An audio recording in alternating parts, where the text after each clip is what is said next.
All right, Nate Johnson on location with one of the biggest names in professional boxing, Jeff Left Hook Lacy. First of all, Jeff, thanks a lot for joining us here today, taking some time out of your training. I can tell by your sweat. It's not like you've been mowing the lawn. You've been in there working hard. And as I mentioned, you are one of the most recognized names.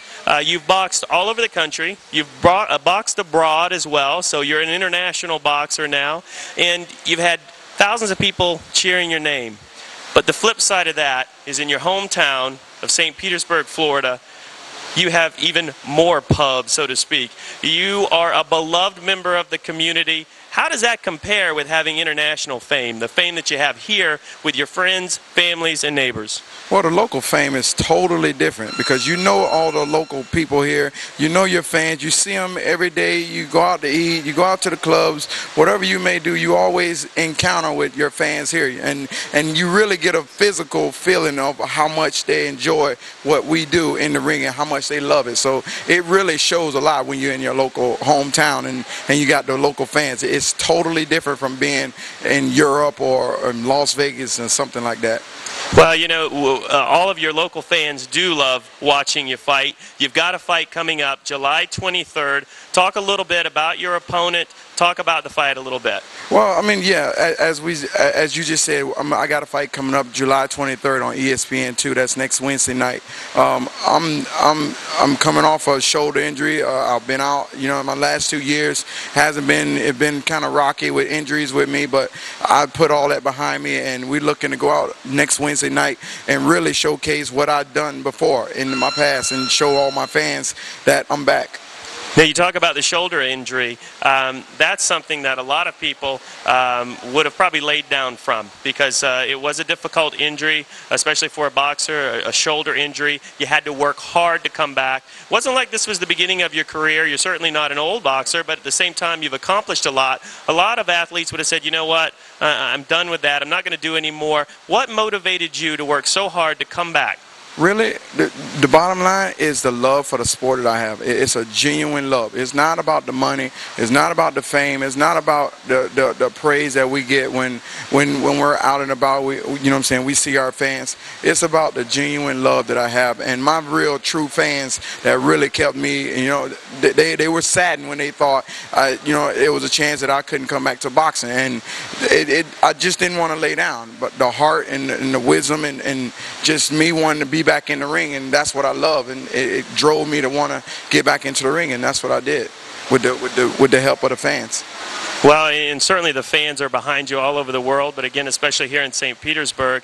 And you've picked kind of a difficult guy here. Now, obviously, you won your last fight right after your shoulder surgery, but now you have a difficult opponent, somebody who actually lost in his last fight to Chad Dawson. Do you think facing a guy who has lost recently really is in your favor, where maybe he's got a little bit of a hurt psyche, or do you think he's going to come out kind of like a wounded animal? Well, at the same time, you're only as good as your last fight. I mean, I wasn't at my best in my last fight. I mean, I had my shoulder injury and I had my muscle definition problems for the last fight with Peter Manfredi. You know, this is a chance for this guy to jump back on his high horse and say, you know what, look, I'm coming to fight, and that's what he's going. That's what he's doing. He's looking at my last fight and then saying, you know what, he wasn't at his best, so it's a chance that if I mash the gas, I can beat this Jeff Lacy and get back on top again. So, I mean, it's a fight that a lot of people are going to be really excited about. Even he's going to be excited about to come out there and win. You're going to see him come to win next Saturday night. And we look forward to seeing you. Now, you obviously aren't looking past your next fight, no. But I also know that, as you know as well, a boxer's career, just like anybody else's career, eventually comes to an end. Is there anything that you're looking forward to in the future after your career is over, you're done with boxing? I know you've done some acting. Talk a little bit about that. Well, basically, right now, I want to focus on the fight at hand next week, the 23rd of July on ESPN2. Take care of that guy. And then perhaps we could do some acting. You know, I was in the movie with Adam Carolla, The Hammer, and I have a fabulous time doing that movie. Well, and all your fans are really going to enjoy that movie for years and years. I can tell you about that. Well, Jeff, we do look forward to your fight coming up July 23rd on ESPN2. And again, sometimes boxing is looked at as a brutal sport with its participants being gentlemen. And I can say, talking with you here today, you certainly are a gentleman of the sport and a local hero. Thanks for joining us today, Jeff. Thanks for having me. Thank you.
Nate Johnson here on location with the trainer of Jeff Left Hook Lacy, Roger Bloodworth. Roger, first of all, thanks a lot for joining us here today. No problem. I came into professional boxing in 1988. I came in with Maiden Vince back when they had Vander Holyfield and Melder Taylor and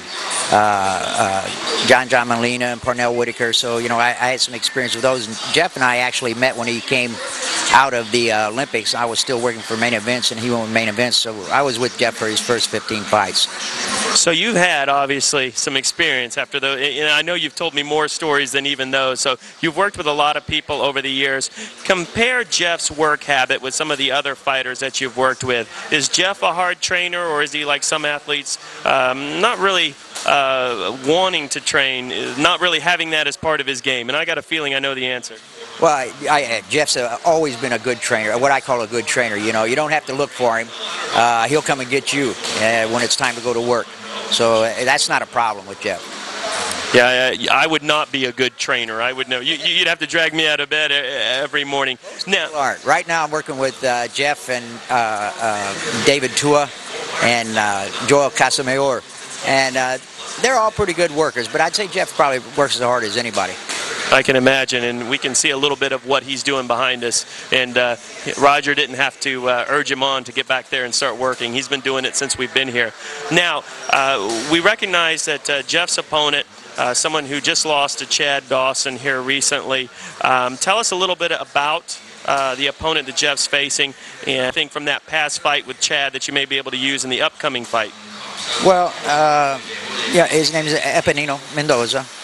He's 28-5. He's got 24 knockouts.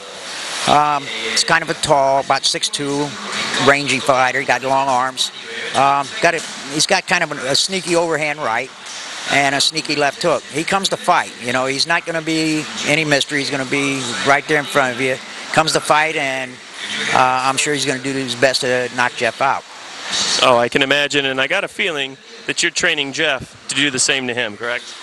Well, if the knockout comes, the knockout comes. But what we've concentrated with on Jeff is not so much his power, but more technique, controlling the ring, changing speeds, and you know, just basic things to get him loose and get him in the flow. Usually when he gets loose and he gets in the flow, then the knockouts come.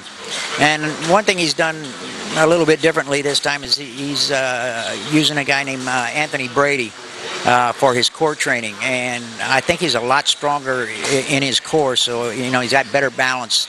I'm really pleased with his conditioning. Well, Roger, we look forward to seeing all of your hard work pay off for Jeff. July 23rd, ESPN2. Look for Jeff Left Hook Lacy and see all of this guy's hard work pay off. Thank you.